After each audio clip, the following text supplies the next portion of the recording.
Estados Unidos iniciaram uma nova ofensiva contra o governo de Nicolás Maduro na Venezuela. A gente vem acompanhando aqui ao longo do dia, ao deslocar parte da frota naval do país para o Caribe, em uma área próxima ao litoral venezuelano. A justificativa inicial era combater a ação de cartéis do tráfico de drogas na região. Mais uma declaração da porta-voz do governo Trump, a Karoline Leavitt, disse em conversa com jornalistas lá na Casa Branca que o país usa toda a força contra o regime Maduro, que ainda, segundo palavra delas, não é um presidente legítimo, é um fugitivo e chefe de um cartel narcoterrorista. Além disso, ela ainda afirmou que os Estados Unidos estão preparados para usar toda a força contra essa ameaça, o que ele traz um alerta também internacional para o que está acontecendo. Professor, queria uma análise sua do que te chama mais atenção nessa movimentação que a gente está assistindo na Venezuela. O que chama mais atenção é que confirma a visão do Donald Trump de militarização dessa questão dos cartéis e de imigração, com tudo junto. Que ele tem, qual é a linguagem que o Donald Trump tem utilizado para falar de imigração? É invasão. Eles estão em guerra conosco, né? Então ele tem utilizado a linguagem militar, a linguagem de guerra. Para você lidar com cartéis, por exemplo, você não precisa necessariamente de mandar destroyer. Você pode dar isso com a guarda costeira, né? Porque normalmente questão de cartéis, de crime transnacional, isso é tratado como uma questão de segurança, uma questão policial, uma questão de investigação, que você trabalha com cooperação entre os diversos países. Então essa visão é a forma pela qual normalmente essas questões são tratadas. Quando você militariza, nós temos isso que está acontecendo, que, aliás, que se encaixa na discussão anterior de volta de áreas de influência, século XIX, etc. Né? Então você está mandando destroyers, que são armas de guerra, né? Que têm capacidade ofensiva e defensiva, mas que para esse caso não faz sentido nenhuma capacidade defensiva, porque está se defendendo do quê? Então a gente leva a concluir que são a capacidade ofensiva, que tem mísseis Tomahawk, são mísseis que são utilizados diversas vezes pelos Estados Unidos. O próprio Donald Trump utilizou para atacar a Síria no seu primeiro mandato, né?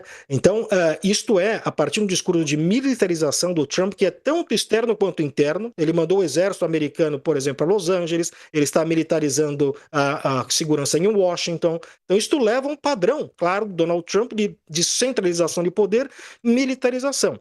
A propósito, ele comentou com o Zelensky, quando ele descobriu que o Zelensky, que a Constituição ucraniana não permite eleições por conta da guerra, ele comentou com o Zelensky e falou: nossa, que bom, então quer dizer que se eu entrasse em guerra também não ia ter que ter eleição? Me parece que o Donald Trump gostaria de alguma guerra que de alguma forma justificasse o uso de ações extraordinárias, que é o que ele tem feito desde o começo do mandato, com uma série de ordens executivas, dizendo que é tudo extraordinário, tudo é uma ameaça. Então, para colocar tarifa contra o Brasil, ele precisa dizer que o Brasil é uma ameaça à segurança dos Estados Unidos. Ele está utilizando a legislação para deportar imigrantes, e essa, por exemplo, agora na Venezuela, é uma legislação de inimigos estrangeiros que foi criada em 1798, e que nenhum presidente americano da era moderna utilizou, algo que se achava que estava esquecido. Ele utiliza isso para justificar ações dos Estados Unidos agora. Então encaixa-se perfeitamente num padrão mais amplo que a gente tem visto desde o começo do Trump. Lembrando que ele já falou de anexar o Canadá, já falou de pegar o canal do Panamá, já falou sobre pegar a Groenlândia. Isto é uma retórica imperialista que agora se une a uma ação propriamente dita imperial na região que é onde os Estados Unidos mais agiu de forma imperial, que é o Caribe. Certeza. Coach, que também estava bem interessado nesse assunto no começo do programa, questionando a Mariana também, quer falar sobre, Coach? Eu estou cada vez mais assustado com as coisas, né? Porque tudo vai se interligando, né? Essa história da Venezuela é muito preocupante, porque assim como o Trump, o Maduro também é imprevisível, né? De repente a gente arruma aqui uma encrenca da nossa vizinhança aqui que estava fora dessa guerra aí. O Trump está conseguindo colocar o mundo inteiro nessa guerra, né? Ele está atirando para tudo quanto é lado.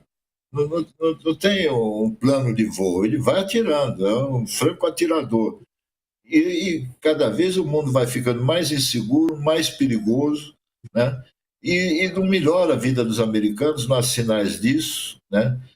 Pelo contrário, a popularidade do Trump está caindo nos Estados Unidos.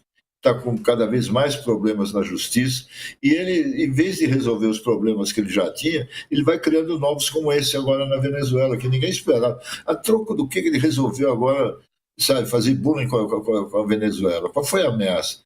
Aqui no Brasil também, tudo que ele está fazendo, desde a primeira carta e tal, ele diz que é problema de segurança nacional dos Estados Unidos. Ora, qual é a ameaça à segurança nacional que o Brasil representa? O que a Venezuela representa? Sabe? Ele quer jogar o War, aquele jogo antigo, jogar o War e ele mandando no jogo e fazendo trapaça no jogo. Sabe? Essa é a impressão que me dá.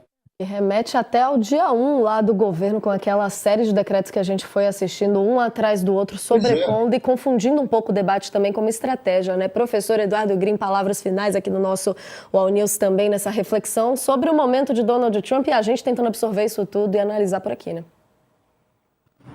Veja, eu acho que essas ações do Donald Trump, elas também se inserem numa outra lógica que é político-ideológica, se é que eu posso colocar nesses termos, porque o Trump tem na América do Sul claros aliados, sobretudo o presidente Milei na Argentina, e tem uma intenção política de fazer vários presidentes na América Latina que estejam não apenas alinhados à sua compreensão de mundo, mas que sejam vassalos dos Estados Unidos, que sejam obedientes àquilo que ele, Trump, vai determinar como sendo aceitável para que um país possa fazer ou que um país deixe de fazer.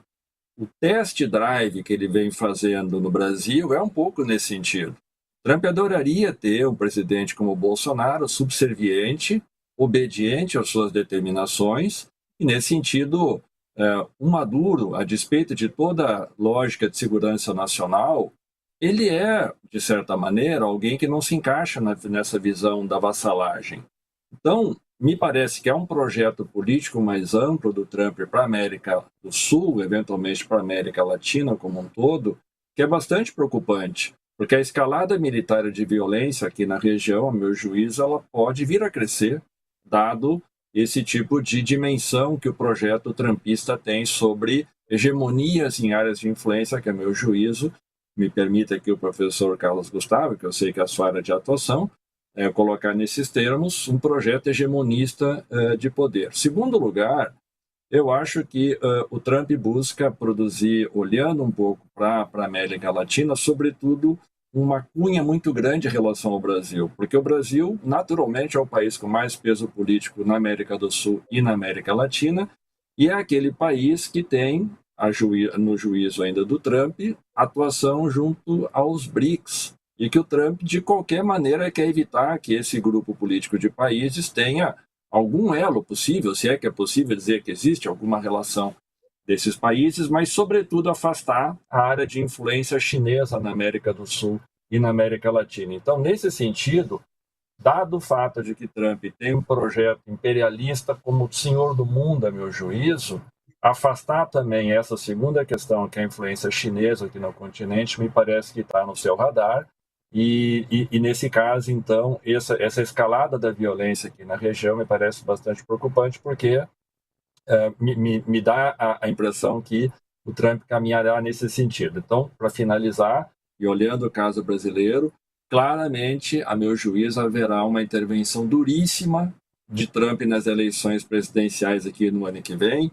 Uma possível reeleição de Lula não será reconhecida pelo Trump como legítima, e nós seguiremos no eventual governo do Lula reeleito para mais 4 anos, enfrentando muitas dificuldades e muito cerceamento econômico e político, porque tudo indica que o Trump não parará, digamos assim, com essa escalada de um projeto hegemônico olhando aqui os países do continente.